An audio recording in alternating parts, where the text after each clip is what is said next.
EVM में घपलाबाजी हुआ।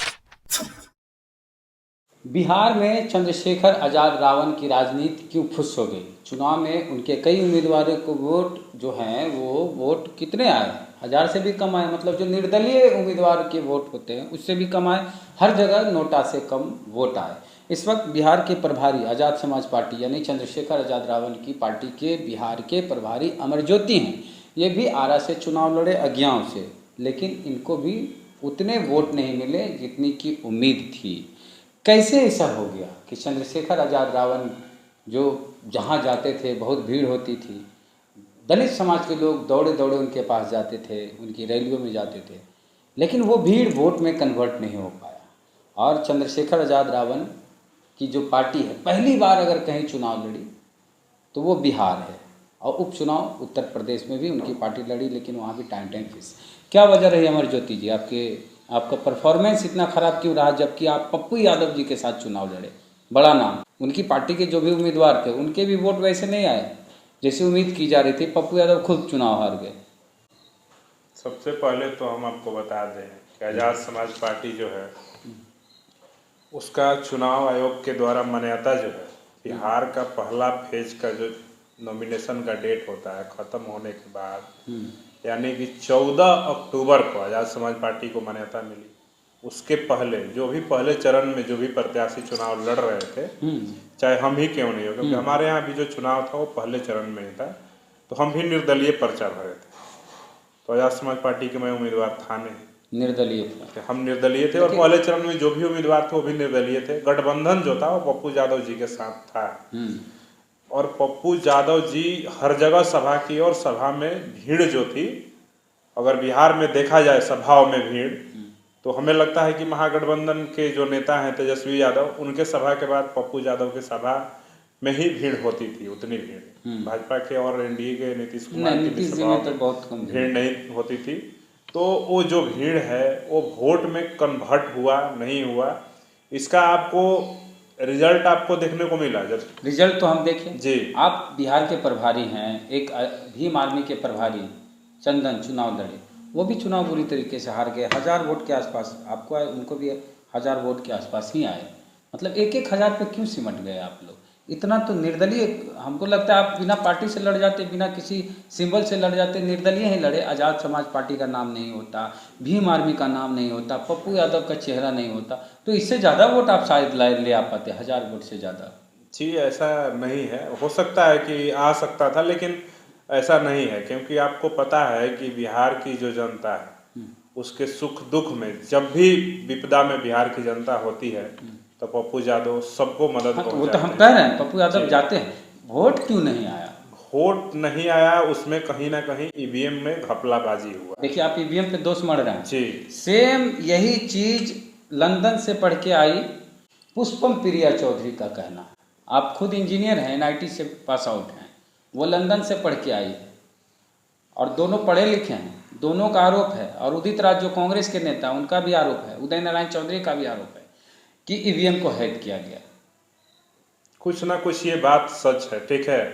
अगर ऐसा नहीं होता तो मैं पूरा जो चुनाव परिणाम है 243 विधानसभा का, मैंने देखा कि जितनी सीटें थी, तो भाजपा के जो लोग हैं जो ईवीएम में सेटिंग करते हैं, वो इतने मतलब शातिर तरीके से और बारीकी से इतनी सेटिंग करते हैं कि लोगों को पता नहीं चलता है। क्या होता है कि जैसे कि पूरे देश में जैसे कि चुनाव होता है, जब बिहार में ही चुनाव हुआ तो बिहार में जैसे बिहार के जनता का पहले मीडिया के द्वारा इस तरह का सेंटिमेंट बनाया गया कि जो लड़ाई है एनडीए और यूपीए में है, यानी कि महागठबंधन से लड़ाई है, और एनडीए यानी नीतीश कुमार और मोदी से लड़ाई है।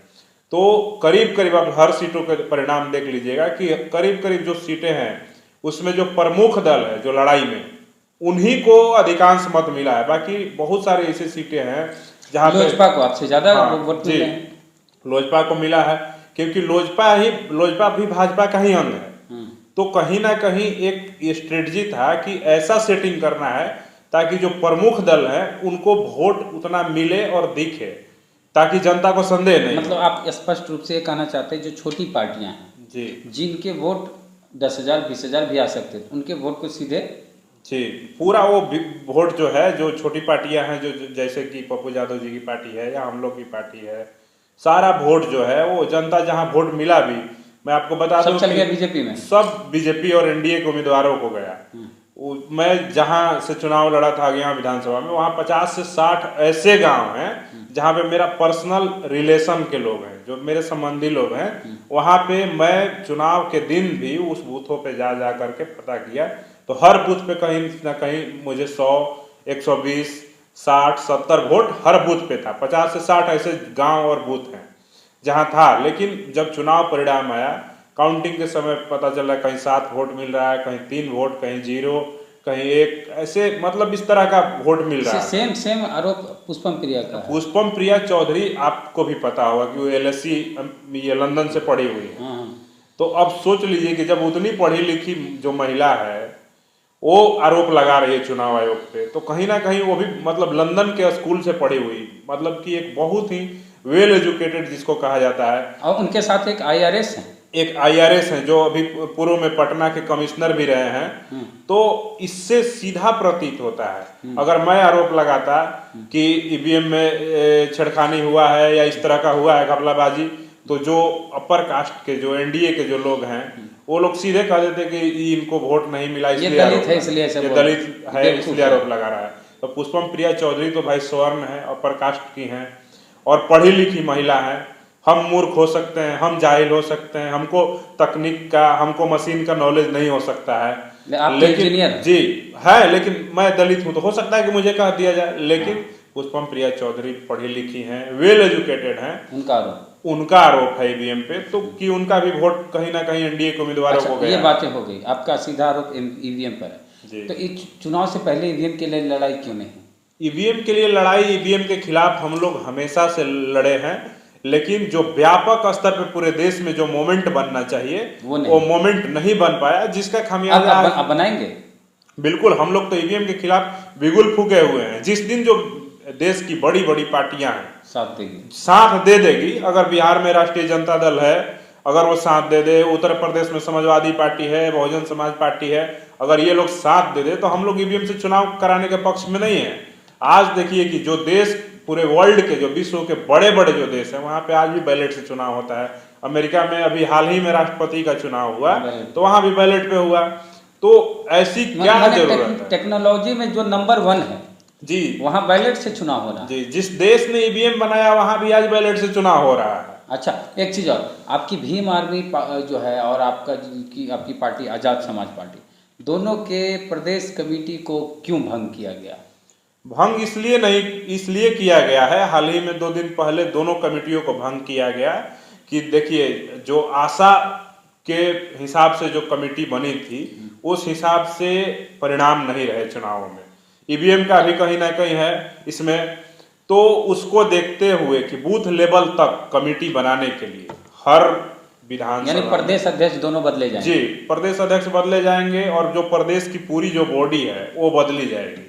और हमारी जो संगठन है, चाहे भीम आर्मी हो चाहे आज़ाद समाज पार्टी जो पार्टी है, वो दोनों को बूथ लेवल तक, प्रखंड लेवल तक, पंचायत लेवल तक पहुंचाने के लिए नई कमेटी का निर्माण होगा। और हाल ही में जब आने वाले दिनों में निर्माण होगा, तो उसके बाद जो अगला चुनाव होगा उसमें मजबूती से हम लोग लड़ेंगे। तो आज़ाद समाज पार्टी के बिहार के प्रभारी हैं अमर ज्योति जी, इनका कहना है कि ईवीएम में सेटिंग किया गया, हम हारे नहीं, हमें हराया गया।